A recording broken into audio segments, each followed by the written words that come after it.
आज हम कबीरदास जी के बारे में पढ़ेंगे। आप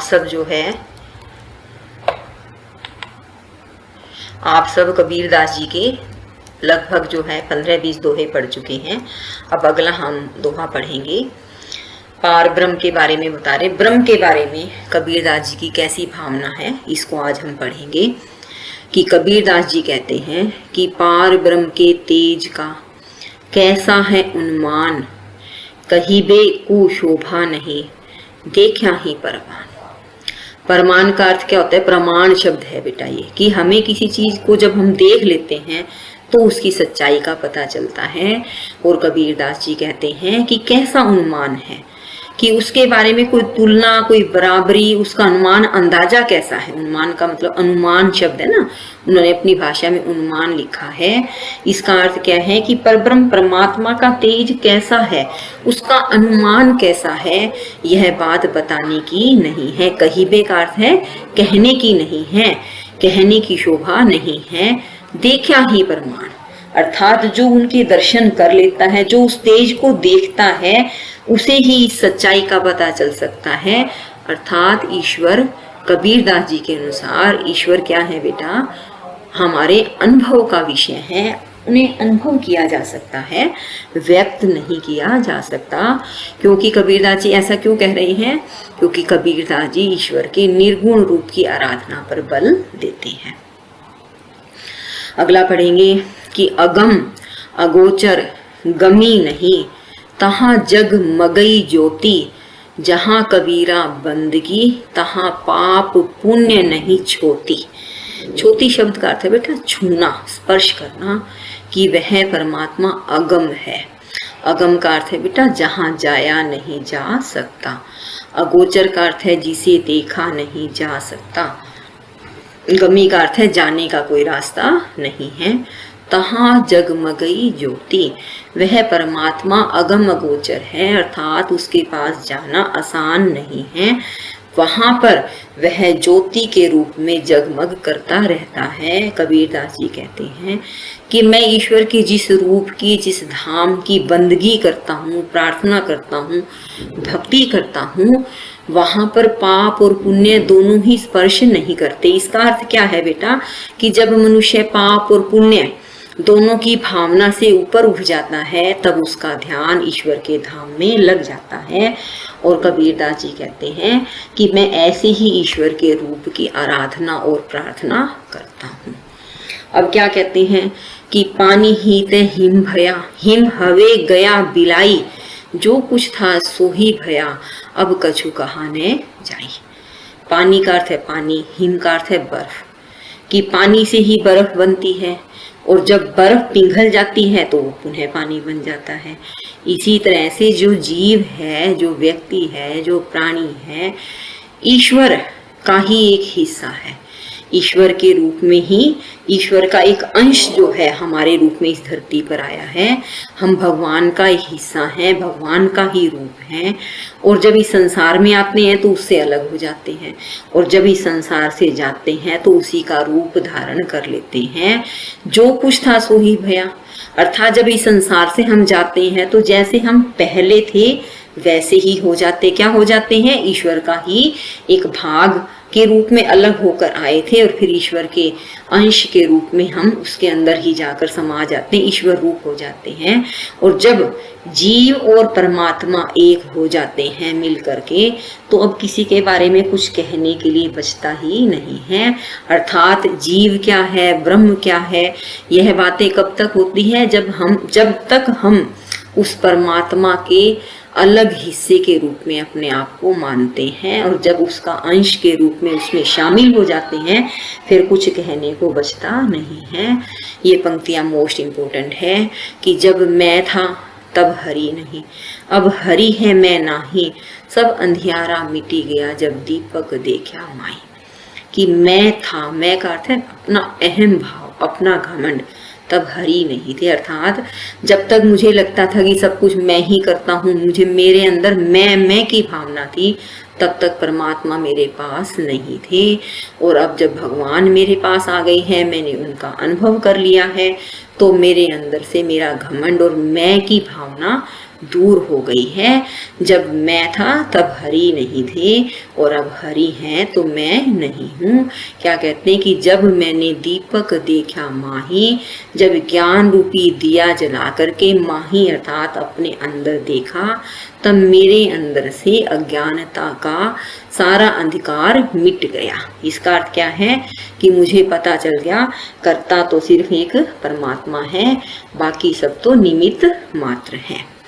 मान सरोवर सुभर जल हंसा केली कराही, मुक्ता हल मुक्ता चुगई अब उड़ी अनंत ने जाही।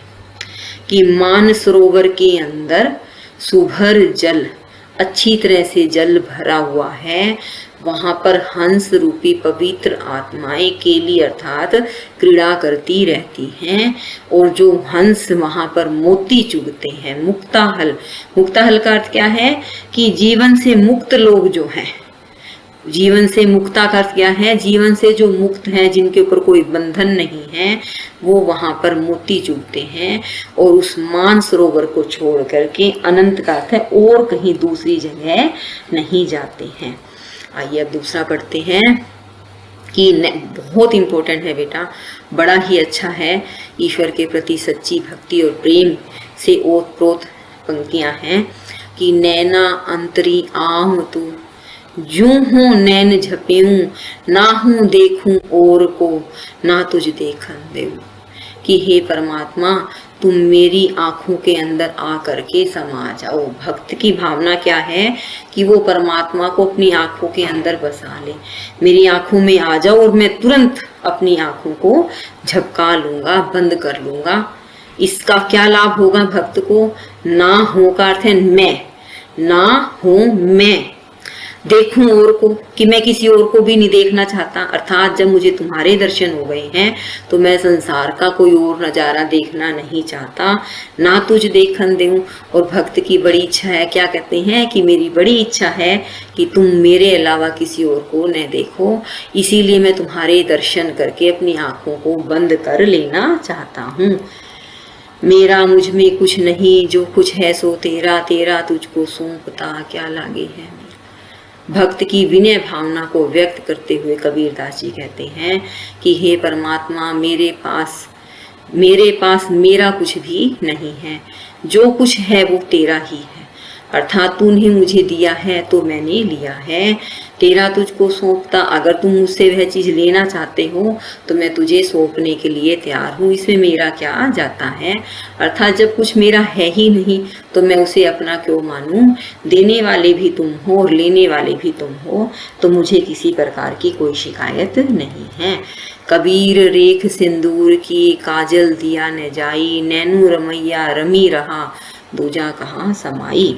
इसमें दूसरी पंक्ति पहले पढ़ेंगे। रमैया का अर्थ है जो सबके हृदय में, आंखों में बसे हुए हैं। रमी का अर्थ है बसे हुए हैं।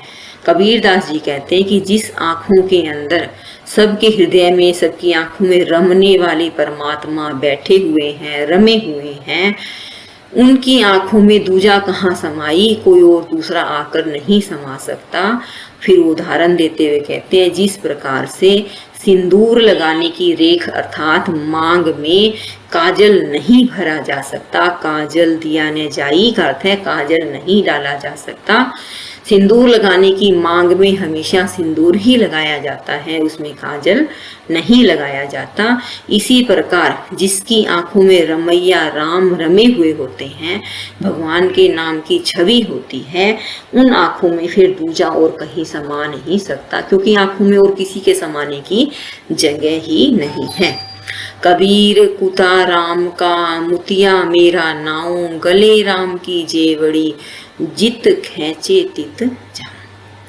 हम सब जानते हैं बेटा, कुत्ते को वफादार जानवर के रूप में जाना जाता है। तो यहाँ कुत्ता राम कहने का कबीरदास जी का क्या तात्पर्य है कि हे परमात्मा, मैं राम का कुत्ता हूँ। हे राम, मैं तुम्हारा वफादार सेवक हूँ और तुमने प्यार से मेरा नाम मोतिया रख दिया है, अर्थात जो भी मेरा नाम है।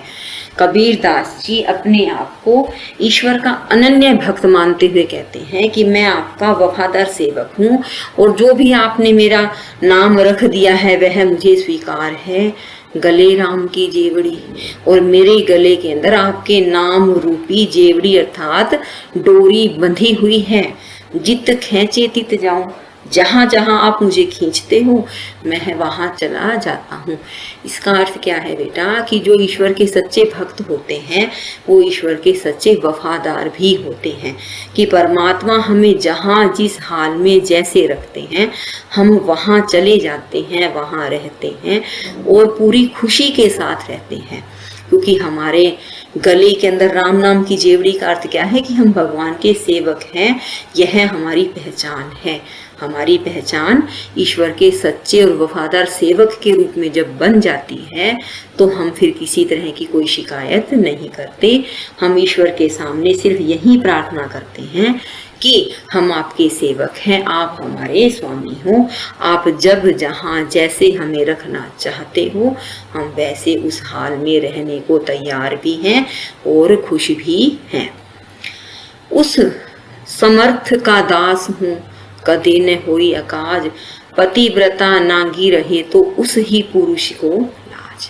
अब उन्होंने संसारिक दृष्टि से एक उदाहरण देते हुए कहा है कि जो सच्ची पतिव्रता नारी है अर्थात जिसका सुहाग है, नांगी का अर्थ है वह वस्त्रहीन रहे, तो जिसकी वह पत्नी है, जिसकी वह पतिव्रता है उसी पुरुष की लाज जाती है। अर्थात इसका अर्थ क्या है बेटा कि जिसके संरक्षण में हम हैं, अगर हमारा अपमान होता है तो जो हमारा रक्षक है उसी का अपमान माना जाता है।